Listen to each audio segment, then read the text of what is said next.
Surprise, bitch. I bet you thought you'd seen the last of me. Now, one of the casualties of 2020 was that American Horror Story couldn't film its upcoming 10th season because of the pandemic, which has been delayed until 2021. So while the show is on hiatus, I figured this was the perfect opportunity to look back on the first 9 seasons and ask one very important question. How do they stand up against each other? Which season is the cream of the crop? And which seasons belong in, To do this properly, I needed some help. You see, I'm a casual fan of American Horror Story, but I needed someone who's a super fan of American Horror Story. This is why I've invited one of my best friends and horror aficionado, Haley Aviana, to join me to help rank the first 9 seasons of American Horror Story, from Murder House to 1984. Haley, thank you so much for joining me. I could not think of anyone better to help me out with this task. Honored to be here. First of all, tell me about your background with American Horror Story and how you became a super fan. You know, I really was a fan of the series, like, from the get-go. I knew it was coming on and I saw the trailer and I was like, yes, finally a horror show that's gonna cater to me. And now here we are 9 years later with American Horror Story still on board no matter how shitty the season is. And for legal reasons, Ryan Murphy, please don't sue mine for anything. Yes. We're just sharing our opinion. With that being said, let's jump straight into ranking these seasons.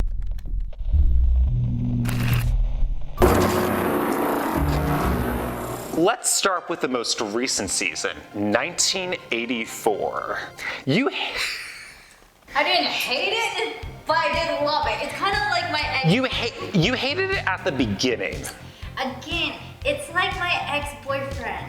It really sucked at the beginning, but in the middle and the end, it really got in there. I'm glad that they at least attempted to explore like the slasher style format. It was nice, and as a classic horror fan, it was really nice to touch on that because then again, we have all these cool classic thrasher horror movies that came out during the 80s. So it's like, oh, it kind of makes sense. Like this brought me back to my roots of my horror. It was also kind of interesting not having regular cast like Evan Peters and Sarah Paulson. I mean, it was mostly a newer, younger generation cast. It was, and it's kind of nice to see Emma Roberts play like the victim, the helpless one, instead of being like this badass, like Addison Montgomery. And I also like seeing Billie Lourd as like a more familiar face on the cast because she's an amazing actress. She is. I gained new respect for her throughout her career. I did enjoy watching the season. However, I think in comparison to the rest of them, this probably ranks in my lower half at least. I would agree with you. Yeah. I would. Yeah, we all fucking know! So next up, going further back in time, is Apocalypse. Yeah. This cheers to Apocalypse. Oh, here we are in it already, but it's less pretty than I thought it would be. It kind of got off to a little bit of a slow start before the witches showed up, but once the witches showed up, it went all out. I was making connections. Like I had like a diagram on my lap. I was like, oh, this one here and this one here, and I'm pretty sure my boyfriend and my roommate thought I was insane because I was making all these connections. It was also the return of Jessica Lange, even if it was just for one episode. My little black heart sang. I mean, when you just saw her on top of that staircase, you were like, the queen is back. One of the great things about American Horror Story is that you can kind of start off with any season and still be fine, but Apocalypse, you can't really do that. But I feel like this was really meant to service longtime fans who have been paying attention. If Ryan Murphy ever wrote me a love letter, that was it. In comparison to 1984, would we rank this above that or below it? I think the answer to that is easy. Yeah, there is no question. It's above it. It's above 1984. It's above the polyester. Back further, we have American Horror Story Cult. It lacked pizzazz, it lacked a storyline, but Evan Peters, my God, I fell in love with that man. This was quite possibly Evan Peters' best role? Question mark? For me, it was such a refreshing thing to see as a true crime fan. Also, all these true like cult leaders, like we had Charles Manson, who was the leader of that family. And then we had Jim Jones from Jonestown. It was really refreshing to see Ryan Murphy take on the true crime, not just like the ooh spooky ghost. My only like really big stickler with this one, it came out right after the 2016 election. Yeah. I feel like this would have been better to come out like later down the line because it was too fresh in people's minds. It really was. With both American Horror Story Cult and Roanoke, I couldn't get through the first 2 episodes and I had to binge the seasons later down the line. I was the one who told him not to even bother. Do we want to rank Cult above or below 1984? I would rate it below 1984. Me too. After thinking about it more, I think 1984 definitely ranks above Cult. However, I will say that Cult, right off the bat, was still better than the next season we're about to talk about, Roanoke. This should have died. Who was high when they wrote this? Seriously, I want to know who wrote this. Remember that they hid the season until like the very last minute? In my personal opinion, they should have just hit it, period. I cannot agree with you enough. Like, it's like one of my other ex-boyfriends. It just should be forgotten about. And it was also the only season not to have a title sequence to it, which I feel like the American Horror Story title sequence is like part of the show. Like, you never want to skip it. It gets you in the mood. Yeah. It's kind of fun because they do most of the times hide little things in there. I think they were trying to do like a murder house kind of vibe, but it just didn't come close to recapturing the magic. Oh my god, no it did not. I think the season got better when they switched to the reality show and it was like the found footage, like, oh, this is the lost footage of the reality show, rather than the first part, which didn't make any sense. Even though it still didn't make any sense, and then like It made better sense though. It did, but like my thing was they hyped up Lady Gaga's character, and she was only in there for like 1.5 episodes. Not even that. Yeah. She was there for 2 seconds. I do like at the end that they tied it back into Asylum, which I did like that Easter egg, but that just sort of reminded me how much I love Asylum, not how much I liked Roanoke. The ending didn't really make sense either. I was like, what the hell? I was like, where? Like, this is the worst season from start to finish. Mm-hmm. There was no good parts except Leslie. Mm-hmm. But then we killed Leslie. I feel like this makes it easy. I think out of all the seasons we've discussed so far, this one goes straight down to the bottom. In hell where it belongs.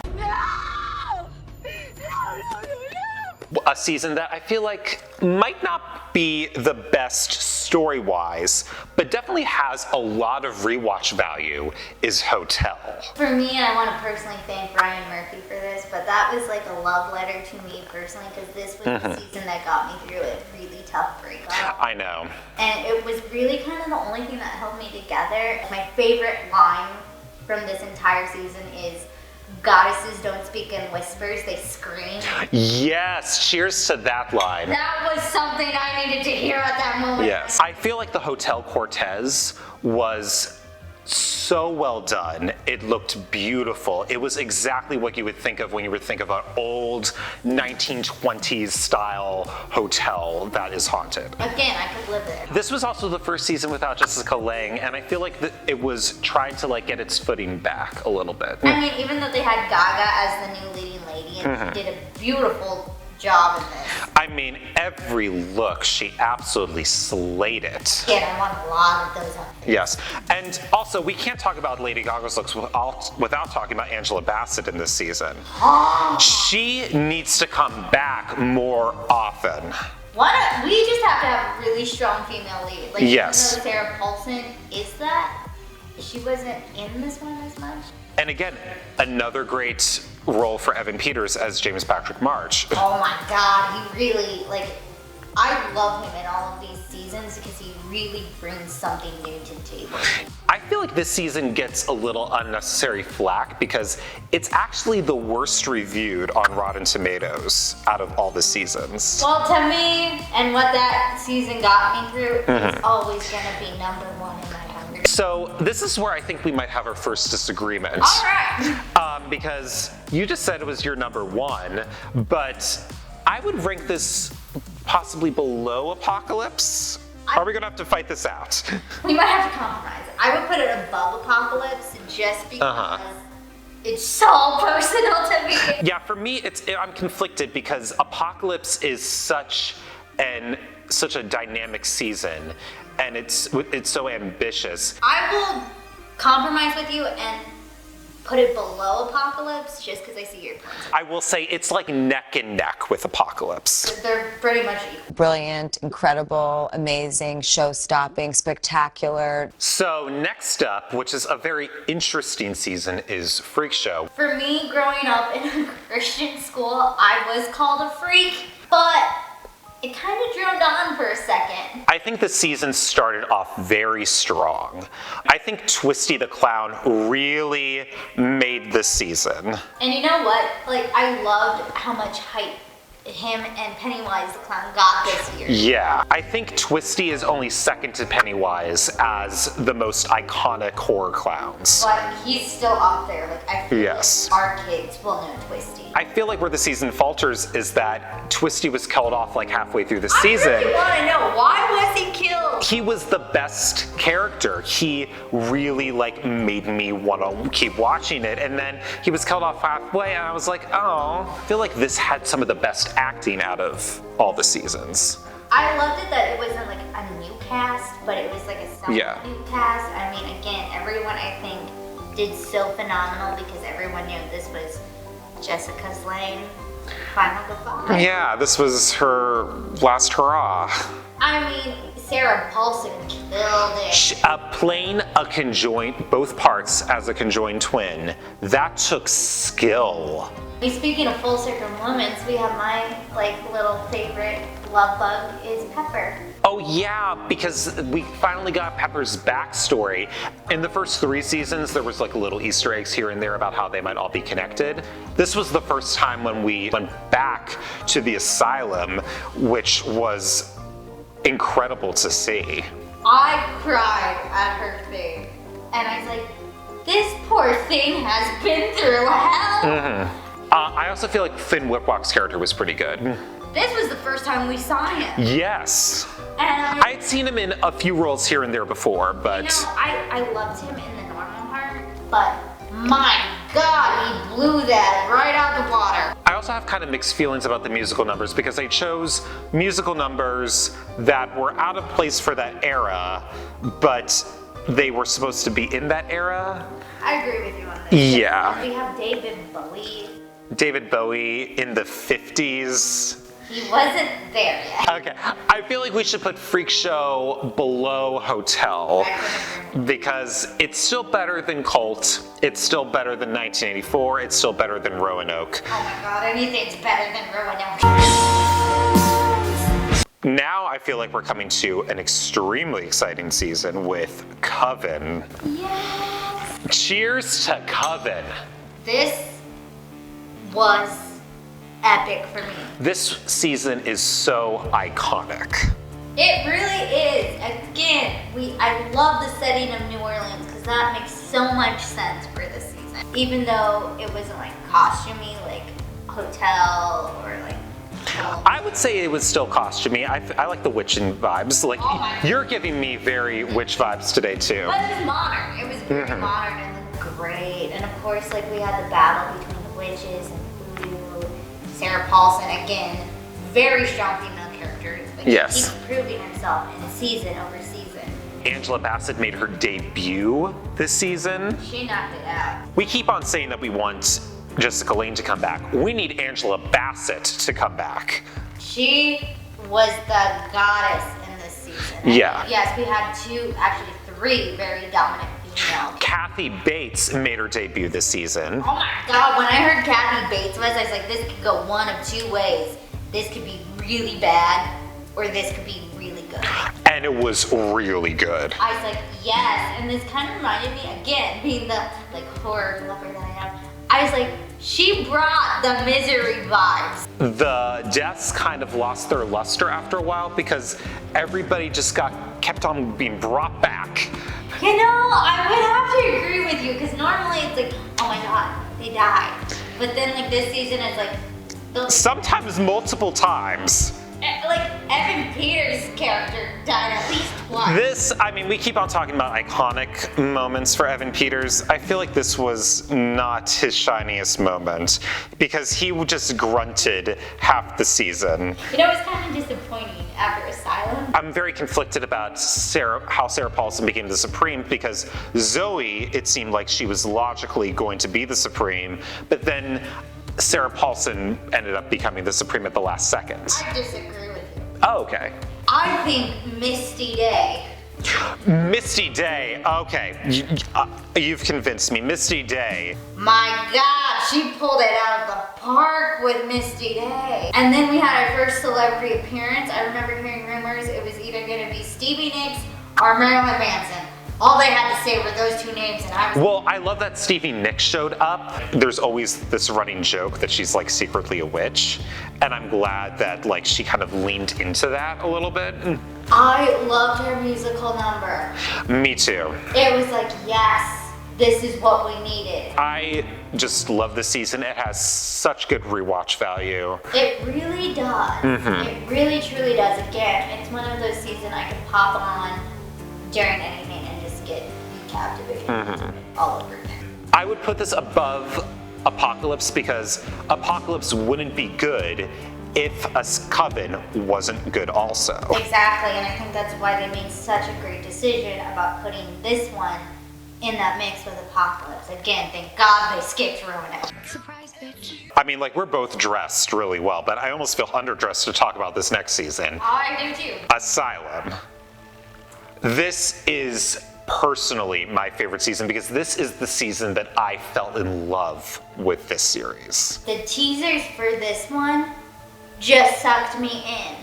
I will say that the one gripe that I have is that the alien storyline could have been altered or cut in some kind of way. You know, it should have been altered. It didn't really, I think it needed to be in there because we have to have, again, I know this took time and a place where marrying someone outside of your race is very Exactly. And I think they had to have something where it's like, he's crazy. Not only did he kill his African-American wife, but he's seen aliens too. So. Exactly, but I feel like all the rest of this season, I mean, speaking of musical numbers, that Name Game song, I feel like that's the best musical number to ever come out of American Horror Story. I could sing until that Right. first thing. I was like, yes. And this was the first season that we really got to see Sarah Paulson shine. Oh my God, we didn't even get to see her shine in Murder House. We saw snippets of her. Yeah, a very like small character then, but she really impressed Ryan Murphy, and Ryan Murphy was like, okay, I'm going to give you this big role in the next series. My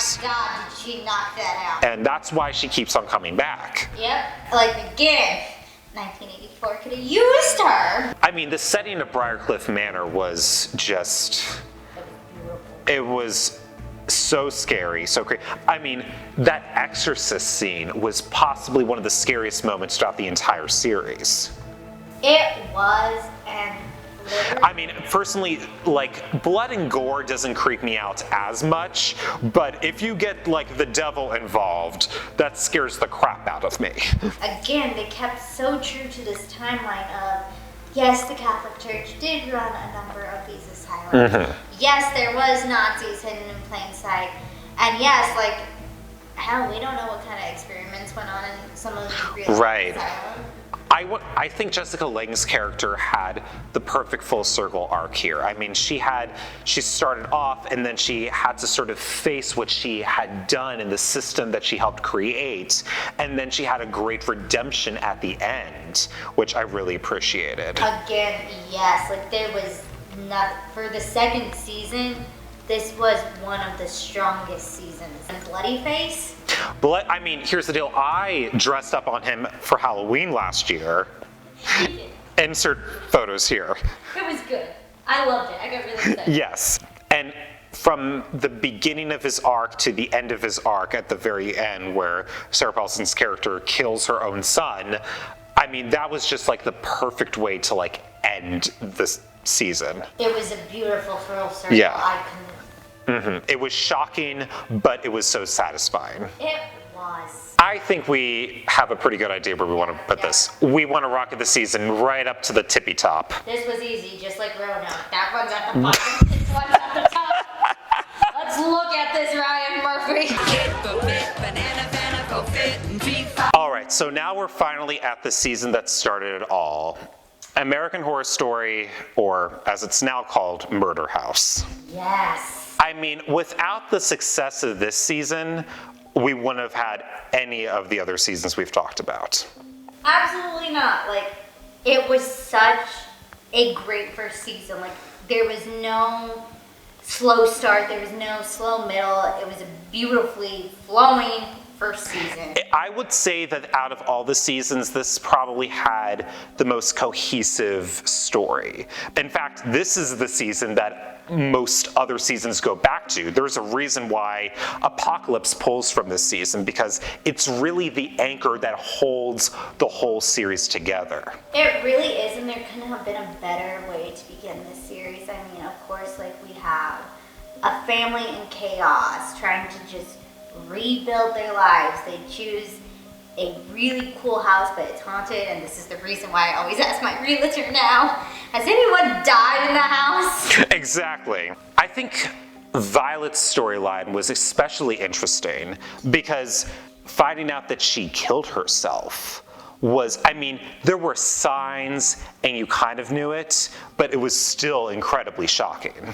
You know, for like the longest time, I thought when they showed that she was being saved, everything was okay. I was like, okay, cool. But then we go back and we're like, oh no. Damn, no one smelled a dead body in the house? Yeah. And I was like, of course. Well, it is the murder house. And it really set up a lot of things like, hey, these ghosts can kill you. They can actually kill you. I kind of liked it though, like they could physically touch you and you could physically Yeah. think that like they're real people like me and you. Mm-hmm. A couple hours, woo, I'm gone. Exactly. And I feel like it set up a lot of the lore for the next few seasons. I mean, with 1984, that campground is one of those nexuses. Yeah. And it made sense. And again, the real murder house became so famous. Like, I remember after the season, I literally bought my ticket to California, and I was like, one of the first things I have to do is go see this house. You saw the house. You've wait a minute. I never knew this about you. You actually went to visit the house? This was like back right at like my breakup in 2015, and I was like, I have to go love me. I'm gonna go see the house. Wow. And Jessica Lange just helped build this foundation. Mm-hmm. Yeah, without her character in this season would not have been the same. No, because she was that woman that we all didn't expect, and I love it that Ryan Murphy gave an older woman and not like a younger woman the chance to be the breakout star. Well, not the breakout star, but she really sailed this ship. I feel like the rubber suit is such like an iconic thing right now. I remember trying to like put it on the first time, like I was like experimenting. You tried to put it on? I really did. Let me tell you, you're gonna need a lot of baby powder and Vaseline to do that. I mean, you do you. Where would you rank this season? I mean, it is what started it all, and it is like one of those seasons where we keep going back to it. So I would say this is below what we put as number one. So you would put this below Asylum, Yes. but above Coven. I would put below Coven. Below Coven. Okay, I agree with you because although I think Murder House is a little bit more cohesive story-wise, Coven is just such an amazing season, and it's just has a lot more rewatch value than Murder House, that I would rank Coven above Murder House. Now what am I gonna do with you? With that being said, we now have our definitive ranking of the first 9 seasons of American Horror Story. In last place, unsurprisingly, is Roanoke. I have to say that. I mean, if you've been watching along in this video, you knew where this was going to end up. Next, we have Cult, which, although isn't by any means a bad season, in comparison to all the others, it just doesn't meet that bar. It doesn't, but it's still better than Roanoke. It's still better than Roanoke. And next place is 1984, which started off kind of on a weak note, but definitely redeemed itself towards the end. Next, we have Freak Show, which at the time I had some gripes with, but looking back with Twisty the Clown, Jessica Lange's final farewell. It really ended under the big top. There you go. Next, we have Hotel, which might be a little bit of a controversial ranking, but it just is such a special place in our hearts, and it has such amazing rewatch value to it. It really does. Next, we have Apocalypse, the epic crossover season. I really want another season like that. Ryan Murphy has said that the witches are coming back. Well, they better, especially for this next season, because he made me wait a whole year. In our third place is Murder House, the season that started it all. And even though this is sometimes number 1 on people's list, I feel like we made the right call placing this at number 3. And I will say that our top 3 are all very close to each other. Oh yeah, there's just a few little things here and there I would nitpick, but these are the 3 that if you were not going to watch this season in order, watch these top 3. Yeah, these first 3 are the seasons that I would recommend a first-time viewer to the show starting out with. Yeah.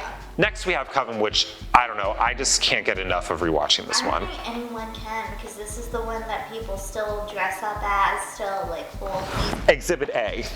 still hold dear in their heart. I mean, can we just take a moment, can we just take a second to admire how amazing Haley looks? And I mean, you're giving me Stevie Nicks vibes right now. And our number 1 ranking is season 2, Asylum, which, oh my gosh, I cannot say enough good things about this one. Again, if we thought season 1 was good, season 2 just brought up a whole. It just cranked it up to an 11. It was there. I was so ready for that season, and that season, there were no disappointments. Haley, thank you so much for joining me. I could have not done this without you. You're welcome. It's my honor. Yeah, it was an honor to have you. Once again, as much as we value each other's opinions, please let me know, what is your personal ranking of American Horror Story seasons? If you like this video, please consider hitting the like button or subscribing for more content kind of like this coming up. Thank you so much for joining me, and remember to always stay spooky. Please tell me there's going to be bloopers. Yeah, I might include bloopers at the end. I'm glad that they included actors and actresses who would have been considered freaks at the time, but they... I'm sorry, that was me. That was my bad. I got overzealous. Alrighty. From the top. Stop. Here we go.